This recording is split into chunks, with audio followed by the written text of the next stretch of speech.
ಎಷ್ಟು ದಿನದ ಆಸೆ ಇದ್ರಲ್ಲಿ ಈಜ ಆಡ್ಬೇಕು ಅಂತ. ನೀನು ಅವ್ರ ಜೊತೆ ಸೇರ್ಕೊಂಡು ನನ್ ಮಗುಗೆ ಕಾಟ ಕೊಡ್ತೀಯ.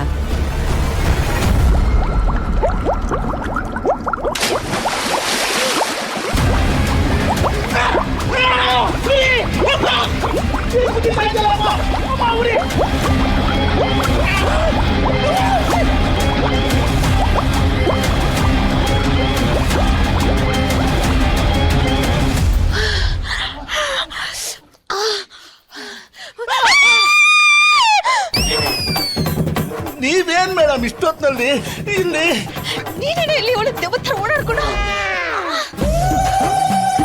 ಮತ್ತೆ ಓಡಾಡ್ತಿದ್ಯಲ್ಲೋ, ಮಳೆ ಬಂತ? ಮೇಡಮ್, ಸ್ವಿಮ್ಮಿಂಗ್ ಪೂಲ್ ಅಲ್ಲಿ ನೀರು ಕುದೀತಿದೆ. ಅಯ್ಯೋ, ಈ ಊರಿಗೆ ಪ್ರಾಣನೇ ಹೋದಂಗೆ ಆಗ್ತಿದೆ ಮೇಡಮ್. ನಿಂಗೂ ಹಂಗೆ ಆಗ್ತಿದ್ಯಾ? ನಿನ್ಗೂ ಅಂದ್ರೆ ನಿಮ್ಗೂ ಮೇಡಮ್? ಹ್ಞೂ ಕಣ. ಫ್ರಿಜ್ ಅಲ್ಲಿ ಐಸ್ ಕ್ಯೂಬ್ ತಗೊಂಡು ನೀರಿಗೆ ಹಾಕೊಂಡ್ ಕೊಡಿದ್ರು ಕುದೀತಾ ಇದೆ. ಗಂಟ್ಲು ಬಾಯೆಲ್ಲ ಸುಟ್ಟಾಯ್ತು ಕಣ. ಮೇಡಮ್, ಇಬ್ಬರಿಗೂ ಹೀಗೆ ಆಗ್ತಾ ಇದೆ ಅಂದ್ರೆ ಖಂಡಿತ ಏನೋ ಇದೆ ಮೇಡಮ್.